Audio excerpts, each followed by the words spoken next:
নমস্কাৰ ছাত্ৰ ছাত্ৰীসকল আজিৰ এই ভিডিঅ'টোত আমি এক্সাৰসাইজ 2D আগৰখিনি আলোচনা কৰিম ক্লাছ 6 গণিতৰ দ্বিতীয় অধ্যায় টাইপছ অফ নাম্বাৰ সংখ্যাৰ প্ৰকাৰৰ আমি আলোচনা কৰিম HCF হাইয়েষ্ট কমন ফেক্টৰ অৰ্থাৎ গৰিষ্ঠ সাধাৰণ উৎপাদক এতিয়া চোৱা মই তোমালোকক ইয়াৰে বেসিকখিনি বুজাই দিম ধুনীয়াকৈ তাৰ পিছত আমি এক্সাৰসাইজটো আলোচনা কৰিম সো HCF গৰিষ্ঠ সাধাৰণ উৎপাদক গৰিষ্ঠ মানে তোমালোকে বুজি পোৱা গৰিষ্ঠ মানে হৈছে ডাঙৰ এতিয়া আমি যদি দুটা সংখ্যা লওঁ ইয়াত ধুনীয়াকৈ উদাহৰণ দিয়াই আছে তোমালোকে চাই লোৱা দুটা সংখ্যা কি লৈছে ইয়াত 6 আৰু 10 বুজি পাইছা এতিয়া দুটা সংখ্যাৰ উৎপাদকবোৰ উলিয়াইছে 6 ৰ উৎপাদকবোৰ কি হ'ব 6 ৰ উৎপাদক হ'ব তোমাৰ 1 2 3 6 6 ৰ উৎপাদক এইকেইটা ঠিক তেনেকৈ 10 ৰ উৎপাদক লৈছে 1 2 5 10 এইকেইটা এতিয়া তোমালোকে চোৱাচোন ইয়াৰ সাধাৰণ উৎপাদক কি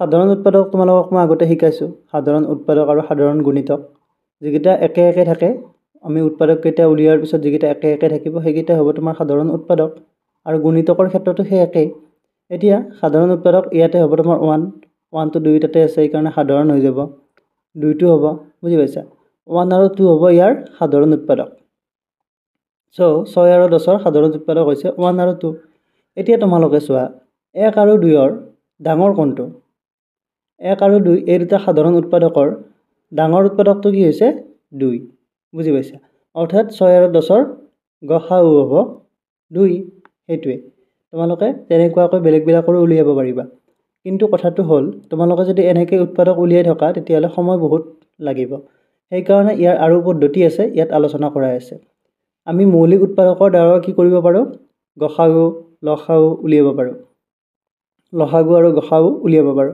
এটা 63 টো তোমালোকে যদি মৌলিক উৎপাদীকৰণ কৰা 3 ৰে 21 বাৰ যাব তাৰপিছত 3 ৰে 27 বাৰ যাব 7 বাৰ যাব 3 7 গুণ 21 এতিয়া 3 * 3 * 7 হ'ব 63 মানে ঠিক তেনেকৈ তোমাৰ 105 মানে 3 ৰে তোমাৰ 35 বাৰ যাব আকৌ 5 6 ৰে 7 বাৰ যাব 357 হ'ব তোমাৰ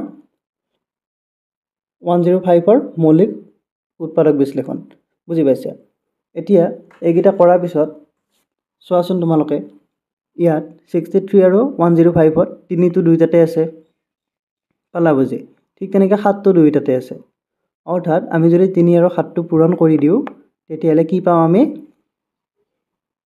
গসাউ পাই যাম গৰিষ্ঠ সাধাৰণ উৎপাদক পাই যাম বুজি পাইছা ইয়াত দি দিছে 63 আৰু 105 ৰ সাধাৰণ মৌলিক উৎপাদকবোৰ কি হ'ব 3 আৰু 7 এইটা হৈছে সাধাৰণ হোৱাৰ লগে লগে আমি যদি কি কৰো হিয়তক পূৰণ কৰি দিও তেতিয়ালে আমি কি পাই যাম গসাউ পাই যাম গৰিষ্ঠ সাধাৰণ উৎপাদক এতিয়া তোমালোকৰ মনত ডাউট আহিব পাৰে যে ইয়াৰ যে আমি উৎপাদক বিশ্লেষণ কৰিলো মৌলিক উৎপাদককৰণ কৰিলো কৰোতে ইয়াত তোমাৰ 21 নাই বুজি পাইছা ইয়াতো 21 নাই 21 নহলে তোমাৰ গসাউ 21 কেনেকৈ হ'ব ঠিক তেনেকৈ বিকল্পভাৱে ইয়াত দিয়া আছে অল্টাৰনেটিভটো দিয়া আছে কি কৰিছে চোৱা 63 উৎপাদকবোৰ উলিয়াইছে উৎপাদক কেইটা পাইছে 1 3 7 9 21 63 ঠিক তেনেকৈ 105 ৰ উৎপাদকবোৰ উলিয়াইছে 1 3 7 15 21 35 105 এতিয়া ইয়াৰে সাধাৰণ উৎপাদকবোৰ চোৱা 1 টো 3 টো হ'ব 7 হ'ব ঠিক তেনেকৈ 21 হ'ব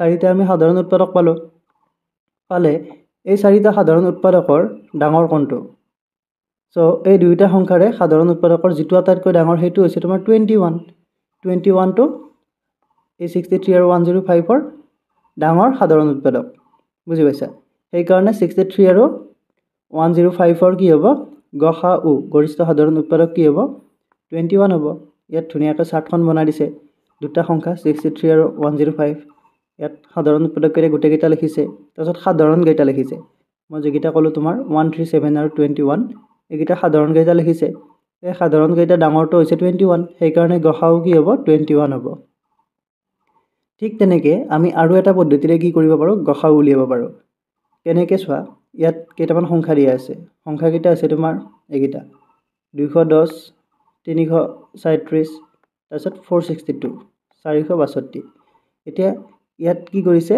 হৰণ কৰিছে ছুটি নিয়মেৰে হৰণ যেটো আমি কৰিছিলো ঠিক তেনেকৈ ইয়াত গুটেকেইটা সংখ্যা লৈছে লৈ পিনে এতিয়া চোৱা তোমালোকে চাব লাগিব যে এইটো সংখ্যা কিৰে হৰণ যায় 210ক 2ৰে যাব, 336ক 2ৰে যাব, 462ক 2ৰে হৰণ যাব, অৰ্থাৎ 2ৰে গোটেইকেইটাকে হৰণ কৰিছে। চ' হৰণ কৰাৰ পিছত 105, 168, 231 পাইছে। পালা বুজি? তাৰপিছত কি কৰিছে? 3ৰে কৰিছে। 3ৰে হৰণ যাবলৈ হ'লে চাব লাগিব 5 1 6 এইটো যাব হৰণ। ঠিক তেনেকৈ তোমাৰ 6 1 7 8 7 15 168টো হৰণ যাব। ঠিক তেনেকৈ এইটো 3 1 4 4 2 6 231টো 3ৰে হৰণ যাব। চ' গোটেইকেইটাক 3ৰে হৰণ কৰিছে। ঠিক তেনেকৈ 3ৰে হৰণ কৰাৰ পিছত এইফালে তলত পাইছে 35, 56 আৰু 77। এতিয়া এইখিনিক 7ৰে হৰণ যায়। 7ৰে হৰণ যোৱাৰ পিছত দেখিছানে তোমালোকে? এইটো বুজি পাইছানে? 2, 3 আৰু 7টো কি হ'ব? 210টো থাকিব, 337টো থাকিব, তাৰপিছত 462টো থাকিব। 2ৰে গোটেইকেইটা হৰণ যায়, অৰ্থাৎ 2টো ইয়াৰ কি হ'ব? তোমাৰ উৎপাদক হ'ব। ঠিক তেনেকৈ 3টো ইয়াৰ উৎপাদক হ'ব। তাৰপিছত এইখিনিৰ উৎপাদক হ'ব 7টো। বুজি পাইছা? অৰ্থাৎ 2, 3, 7টো হ'ব এইকেইটাৰ সাধাৰণ উৎপাদক। বুজি পাইছা? ইয়াত যদি তোমালোকে পূৰণ কৰি চোৱা, তোমালোকে যদি এনেকুৱা পদ্ধতিত কৰিব বিচাৰা, এইটো পদ্ধতিত মৌলিক উৎপাদীকৰণ পদ্ধতিত কৰিব বিচাৰা, তোমাৰ 2, 3 আৰু 7টো থাকিব। থাকিলে এইকেইটা তোমালোকে পূৰণ কৰি দিলে কি পাই যাবা? ইহঁতৰ গ, সা, উ পাই যাবা। ইয়াত আৰু বেছি তোমালোকে জানিবলগীয়া নাই। তোমালোকে যদি প্ৰেক্টিছ কৰা আহি যাব। আৰু শেষত তোমাৰ ভাগশেষটো কি পাইছিলোঁ? 5, 8 আৰু 11 পাইছিলোঁ। এইকেইটা সাধাৰণ নহয়, বুজি পাইছা? ইহঁতক আৰু আমি হৰণ কৰিব নোৱাৰোঁ, ইহঁতক আৰু সৰু কৰিব নোৱাৰোঁ। সেইকাৰণে এইকেইটা কোনো সাধাৰণ উৎপাদক নাই। অৰ্থাৎ 2, 3, 7ৰ বাহিৰে 210, 337 আৰু 462ৰ কোনো সাধাৰণ উৎপাদক থাকিব নোৱাৰে। অৰ্থাৎ গসাও কি হ'ব? 2 × 3 × 7 অৰ্থাৎ 42। 7 3 গুণ 21, 21 2 গুণ 42। এইখিনিয়ে চিম্পল আছিলে। মই আৰু বেছি ডিটেইলছত নকওঁ, জাষ্ট নৰ্মেলি তোমালোকক মই এক্সাৰচাইজৰ বাবে প্ৰিপেয়াৰ কৰি আছোঁ। এক্সাৰচাইজখিনি তোমালোকে কৰিলে আইডিয়া আহি যাব তাতে, কাৰণ কুৱেশ্যন বহুতখিনি দিয়া থাকে। তোমালোকে প্ৰেক্টিছ কৰিলে আহি থাকিব। আৰু তোমালোকে কি কৰিব পাৰা? নিজে কিছুমান সংখ্যা লৈ পিনে তাৰ গসাও লসাও উলিয়াব পাৰা। তেতিয়া তোমালোকৰ প্ৰেক্টিছ হৈ থাকিব। এতিয়া আমি চাম লঘিষ্ঠ সাধাৰণ গুণিতক। এতিয়া গ, সা, উ সেইটো উৎপাদক আছিলে। এইবাৰ হ'ব তোমাৰ গুণিতক। গু, গ, সা, গু। তোমালোকে কনফিউজ কেতিয়াও নহ'বা। ল সাৰ লগত কি হ'ব? গু হ'ব। এইটো মোৰ সৰুতে কনফিউজ আছিলে। ল, সা, গু। গ, সা, উ হয়। গ, সা আমি গু বুলি কৈছিলোঁ। এতিয়াও কেতিয়াবা হয়তো ভুলতে কোৱা যাব পাৰে, কিন্তু গ, সা কি হয়? সদায় উ হয়। গৰিষ্ঠ সাধাৰণ উৎপাদক হয় আৰু লঘিষ্ঠ সাধাৰণ গুণিতক। ইংৰাজীটো জানিলে বাৰু কনফিউজ নালাগে। HCF highest common factor, LCM। LCMটো কি আছিলে? এইটো তোমাৰ লয়েষ্ট কমন মাল্টিপল, লয়েষ্ট অৰ্থাৎ আটাইতকৈ সৰুটো। এতিয়া ইয়াত কৰিলে তোমালোকে বুজি পাবা। 6 আৰু 8ৰ গুণিতকবোৰ কি কি বাৰু? 6 আৰু 8ৰ গুণিতক উলিয়াইছে। 6ৰ গুণিতক কি কি হ'ব? 6, 12, 18 আৰু গুণিতক শেষ নহয়, সেইকাৰণে গৈ থাকিব আৰু। ঠিক তেনেকৈ 8ৰ গুণিতক 8, 16, 24, 32 এনেকৈ গৈ থাকিব, শেষ নহয়। এতিয়া ইহঁতৰ সাধাৰণ গুণিতক কি? সাধাৰণ গুণিতক আমি ইয়াত পালোঁ 24 আৰু 48। ঠিক তেনেকৈ আৰু গৈ থাকিব, আৰু পাম। ইয়াত লিখি দিছে, যিহেতু গুণিতকৰ সংখ্যা অসীম অৰ্থাৎ সীমিত নহয়, গতিকে দুটা বা ততোধিক সংখ্যাৰ সাধাৰণ গুণিতকো বহুতো থাকিব। পালা বুজি? তাৰপিছত কি কৈছে? লঘিষ্ঠ সাধাৰণ গুণিতক বুলিলে আমি সংখ্যা দুটাৰ আটাইতকৈ সৰু সাধাৰণ গুণিতকটো বুজোঁ। অৰ্থাৎ আমি যেতিয়া দুটা সংখ্যাৰ গুণিতক উলিয়াম, ইয়াত 6 আৰু 8টো চোৱা, গুণিতক উলিওৱাৰ পিছত লঘিষ্ঠ সাধাৰণ গুণিতক বুলি ক'লে কি হ'ব? ইয়াৰ আটাইতকৈ সৰু সাধাৰণ গুণিতকটো, অৰ্থাৎ 24টো হ'ব। বুজি পাইছা? অৰ্থাৎ 6 আৰু 8ৰ লসাগু হ'ব তোমাৰ 24। ঠিক তেনেকৈ এইটো আমি মৌলিক উৎপাদীকৰণ পদ্ধতিৰো কৰিব পাৰোঁ। মৌলিক উৎপাদক বিশ্লেষণ পদ্ধতিৰো লসাগু উলিয়াব পাৰোঁ। এইটো কেনেকৈ উলিয়াম? ইয়াত ধুনীয়াকৈ তিনিটা সংখ্যা দিছে, 12, 20 আৰু 24। ইহঁতৰ লসাগু উলিয়াব লাগে। ইয়াত 12ৰ কি হৈছে? মৌলিক উৎপাদীকৰণ কৰাৰ পিছত 2 × 3 পাইছে। ঠিক তেনেকৈ 20ৰ পাইছে 2 × 2 × 5। 24ৰ পাইছে 2 × 2 × 3। এতিয়া ইহঁতৰ লসাগু কি হ'ব? চোৱাচোন, ইয়াত লাইন দিছে। ইয়াত সংখ্যাবোৰত মৌলিক উৎপাদক বিশ্লেষণত 2 মৌলিক সংখ্যাটো আটাইতকৈ বেছি 3 বাৰ আহিছে। ইয়াত 12, 20 আৰু 24ৰ মৌলিক উৎপাদীকৰণত কি হৈছে? 2টো 3 বাৰ আহিছে। আৰু বাকী কেইটাত কিমান আছে ইয়াত দুইবাৰ আছে ইয়াত দুইবাৰ আছে ইয়াত আছে তিনিবাৰ সো দুইটো আছে তিনিবাৰ ঠিক তেনেকৈ তিনিটো কি হৈছে 12 আৰু 24ত তিনিটো আছে তিনিটো কেইবাৰ আছে এবাৰ আছে দুইটাতে এবাৰ এবাৰকৈ আছে সো মৌলিক উৎপাদক তিনি মাত্ৰ এবাৰ পোৱা গৈছে 12 আৰু 24ৰ ক্ষেত্ৰত বুজি পালা ঠিক তেনেকৈ মৌলিক উৎপাদক 5 এবাৰ পোৱা গৈছে 20ৰ ক্ষেত্ৰত 5 টো কি হৈছে 20ৰ ক্ষেত্ৰত পাইছে এতিয়া ইহঁতৰ লসাগু উলিয়ালে কি কৰিব লাগিব তোমালোকে এটো জাস্ট সিম্পলি মনত ৰাখিবা তোমালোকে মৌলিক উৎপাদক বিশ্লেষণ কৰিলা কৰাৰ পিছত কি কৰিবা সংখ্যাবিলাক সেম সেম আছে নেকি চাবা অৰ্থাৎ দুইটো দেখিছা ইয়াত সেম আছে অৰ্থাৎ দুইটাটো হ'বই ফিক্স হ'ল তাৰ পিছত চোৱা এতিয়া বাকি কেইটা চাব লাগিব 3 চোৱাচোন 3 তোমাৰ ইয়াত দুটাত আছে সো 3 এটা হ'ব ঠিক তেনেকৈ তোমাৰ আৰু এটা 2 এক্সট্ৰা হৈ গ'ল এই দুইটো হ'ব আৰু এটা 5 আছে সো 5 টো হ'ব অৰ্থাৎ 2 3টা থাকিব আৰু 3 দুটা থাকিব অৰ্থাৎ কি হয় লসাগুত কি হয় তোমালোকে যেতিয়া মৌলিক উৎপাদক বিশ্লেষণ কৰিবা কৰোতে তোমালোকে চাব লাগিব আটাইতকৈ বেছি কিমান আছে এতিয়া আমি গসাউত আটাইতকৈ কমটো চাব লাগিলহেঁতেন গসাউত যদি তোমালোকৰ সংখ্যাবিলাক বেছিকৈ থাকিলহেঁতেন তাতে আমি কমটো চাব লাগিলহেঁতেন কিন্তু লসাগুত উলুটাটো হ'ব লসাগুত আমি গোটেই কেইটা ল'ব লাগিব অৰ্থাৎ 2 যদি ইয়াত দুটা দুটা তিনিটা আছে আমি তিনিটাটো ল'ম ঠিক তেনেকৈ 3টো এক্সট্ৰা থাকিলে 3টো আমি ল'ব লাগিব দুটাত আছে এটা ল'ম আমি ঠিক তেনেকৈ 5 টো ল'ব লাগিব বুজি পাইছা সো ইয়াৰে কি হ'ব লসাগু কিমান হ'ব 2 * 2 * 3 * 5 অৰ্থাৎ 120 হ'ব ইয়াৰে লসাগু লঘিষ্ঠ সাধাৰণ গুণিতক বুজি পাইছা ঠিক তেনেকৈ এইকেইটা সংখ্যাৰে যদি তোমালোকক গসাউ উলিয়াব দিয়া হয় তোমালোকে কি কৰিবা গসাউ উলিয়ালে চোৱা একেবাৰে সিম্পল ইয়াত দুইটো তিনিটাতে আছে ইয়াতো তিনিটাতে আছে অৰ্থাৎ দুই দুটা পূৰণ কৰি দিয়া 4টো তোমাৰ কি হ'ব ইয়াৰ গসাউ গৰিষ্ঠ সাধাৰণ উৎপাদক বুজি পাইছা তোমালোকে কৰি চাব পাৰা 4টো গসাউ হ'ব ইয়াৰে কৰি চালে মই ইয়াত বাৰু এবাৰ কৰি দিও চোৱাচোন 12ৰ তোমালোকে উৎপাদক কি পাবা 12ৰ উৎপাদক পাবা 1 পাবা 2 পাবা 3 পাবা তাৰপিছত 4 পাবা 6 পাবা তাৰপিছত তোমাৰ 8 নোপোৱা 9 10 নোপোৱা 12 পাবা ঠিক তেনেকৈ 20ৰ উৎপাদক কি পাবা 1 পাবা 2 পাবা 2ৰ লগত 10 থাকিব 12 তাৰপিছত 3 নোপোৱা 4 পাবা 4ৰ লগত 5 তাৰপিছত 6 নোপোৱা 7 নোপোৱা 8 নোপোৱা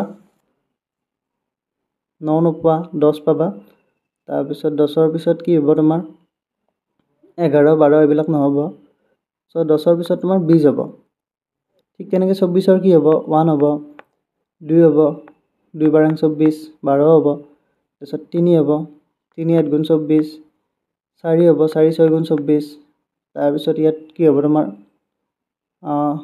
5 নহয় 6টো লিখিলোৱে 7 নহয় 8টো লিখিলো আমি তাৰপিছত তোমাৰ 12টো লিখিলো আৰু কি আছে তোমাৰ 24 আছে এইকেইটা ইয়াত ৰৈ যাব পাৰে বাৰু তোমালোকে ভালদৰে চাই ল'বা এতিয়া চোৱাচোন ইয়াতে গসাউ উলিয়ালে আমি কমনটো চাব লাগিব 1টো সবতে কমন থাকিব ঠিক তেনেকৈ 2টো কমন আছে পাইছা বুজি ঠিক তেনেকৈ তোমাৰ 3টো নাই সবতে ইয়াত 3 নাই তাৰপিছত 4টো চাম আমি 4টো ইয়াত আছে আৰু ইয়াত আছে 4টো আছে 5টো নাই তোমাৰ কমন 6টো তোমাৰ ইয়াত আছে ইয়াত নাই 6টো তাৰপিছত তোমাৰ 12টো দুটাত আছে ইয়াত নাই অৰ্থাৎ ইয়াতৰ গসাউ গৰিষ্ঠ সাধাৰণ উৎপাদক হ'ব 4 ইয়াত 4টো এইকেইটাত আছে তিনিটাতে আছে সো গসাউ আৰু লসাগু দুইটা এক লগত দিছোঁ তোমালোকে বুজি নাপালে কমেন্ট কৰি জনাবা ইয়াত লসাগু উলিয়াটো কি আছিল দুইটাই সহজ লসাগু উলিয়াৰ ক্ষেত্ৰত গোটেইকেইটা চাব লাগিব তাৰ এক্সট্ৰা কেইটাও লাগিব আমাক বুজি পাইছা আকৌ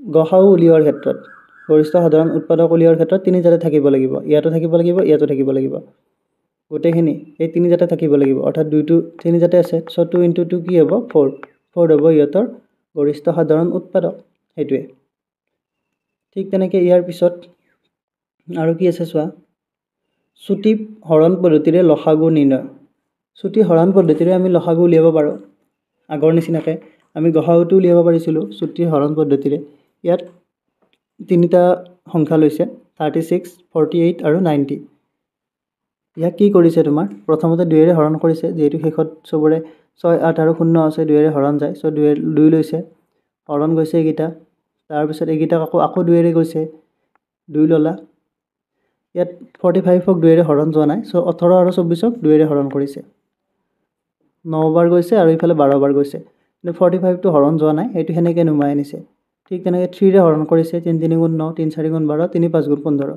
এবাৰ গোটেইগিটা হৰণ গৈছে 3 ৰে তাৰ পিছত আকৌ 3 ৰে হৰণ কৰিছে 3 ৰে 3 একবাৰ গৈছে 15 ক 5 বাৰ গৈছে 4 টো তেনেকুৱাকৈ নুমাই আনিছে আনিলে এতিয়া ইহতৰ লসাগু কি হ'ব এইগিটা পূৰণ কৰি দিলে লসাগু পাই যাম আমি অৰ্থাৎ 2 * 2 * 3 * 3 * 4 * 5 1 টো থকা নথকা একে কথা সো এইখিনি পূৰণ কৰিলে কিমান হ'ব 720 হ'ব অৰ্থাৎ 720 হ'ব ইহতৰ লসাগু LCM ঠিক তেনেকে লসাগু উলিয়ালে তোমালোকে চাই লবা এইবিলাক ট্ৰিক্স আৰু তোমালোকে পিছত কামত আহিব তোমালোকৰ লসাগু নিৰ্ণয় নিম্নোক্ত পদ্ধতিলৈ মন কৰা 12 16 আৰু 32 ৰ লসাগু উলিয়াব লাগিলে তোমালোকে প্ৰথমতে চাই লবা এটা 32 ক কি হয় 16 ৰে হৰণ যায় 16 ৰে হৰণ কৰে আৰু 16 টো আমি চাব নালাগে ডাইৰেক্ট 32 টো চাম এতিয়া 12 16 32 ৰ যদি আমি লসাগু উলিয়াব লাগে যদি হৰণ যোৱা সংখ্যা থাকে অৰ্থাৎ 32 টো কি হয় 16 ৰ উৎপাদক হয় সেই কাৰণে এটো আৰু চাব নালাগে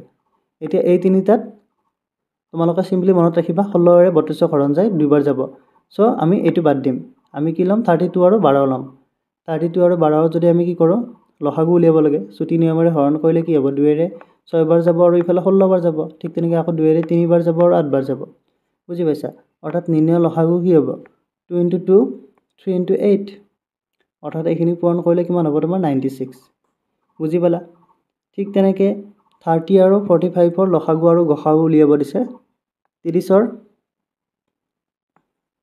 এতিয়া প্ৰথমতে গসাগু উলিয়াইছে গসাগু কেনেকৈ উলিয়াইছে 30 টো কি পাইছে 2 * 3 * 5 ঠিক তেনেকৈ 45 টো 3 * 3 * 5 এতিয়া চোৱাচোন ইয়াতে 3 টো আছে আৰু 5 টো আছে একে একে আছে দুইটাতে থাকিলে 3 * 5 পূৰণ কৰি দিয়া অৰ্থাৎ 15 হ'ব ইহতৰ 30 আৰু 45 ৰ গসাগু গৰিষ্ঠ সাধাৰণ উৎপাদক ঠিক তেনেকৈ লসাগু কি হ'ব লসাগু তোমালোকে কি পাবা চোৱা এইখিনি পৰা লসাগু উলিয়াব পাৰিবা কেনেকৈ 3 টো আছে 5 টো আছে সো 3 এটা হ'ব 5 এটা হ'ব বুজি পাইছা তাৰ পিছত আকৌ এক্সট্ৰা তোমাৰ 2 আৰু 3 এটা আছে অৰ্থাৎ 2 * 3 3 * 3 * 5 হ'ব এটোৱে কৰিছে 3 * 5 তাৰপিছত 2 * 3 অৰ্থাৎ 90 লসাগু 90 ইয়াত আৰু এক্সট্ৰা কৰি হৰণ কৰি দেখুৱাইছে কিন্তু ইয়াৰ পৰা তোমালোকে চাই পিনে কৰিব পাৰিবা ইয়াত দেখুৱাই দিছে 3 ৰে 10 বাৰ গ'ল 3 বাৰ 15 বাৰ গ'ল ঠিক তেনেকৈ 5 ৰে আকৌ 2 বাৰ গ'ল আৰু 3 বাৰ গ'ল এইখিনি পূৰণ কৰি দিছে পাইছা বুজি সো ইহতৰ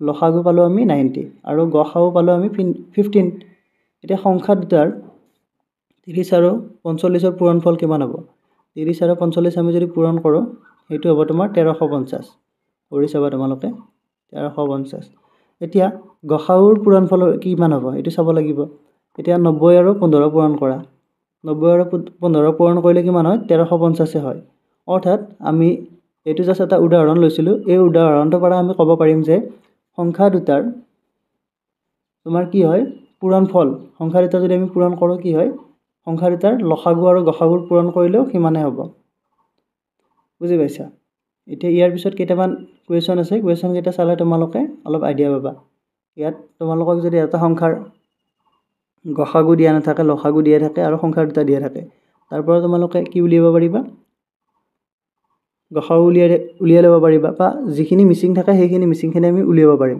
এই লাইনটো ইউজ কৰি পিনে এই লাইনটো ইম্পৰ্টেন্ট তোমালোকে এই লাইনটো ভালদৰে মুখস্থ কৰি ল'বা বা বোৰ্ডত লিখি লোৱা কবৰ আগত তোমালোকে লিখি ল'ব পাৰিবা য'ত পঢ়া টেবুলৰ আগত লিখি ল'ব পাৰিবা এটো ইম্পৰ্টেন্ট লাইন সংখ্যা দুটাৰ কি হয় পূৰণফল কি হয় সদায় সংখ্যা দুটাৰ লসাগু আৰু গসাগুৰ কি হয় পূৰণফলৰ সমান হয় বুজি পাইছা সো ইয়াৰ পিছত তোমাৰ এক্সাৰসাইজৰ কোৱেশ্চন বিলাক আছে আমি আৰু সেইখিনি নেক্সট এটা ভিডিঅ ডিসকাস কৰি দিম এইটো ভিডিঅ এইখিনিয়ে যদি ভিডিঅটো ভাল লাগিছে like comment share and subscribe কৰি দিবা thank U thanks for watching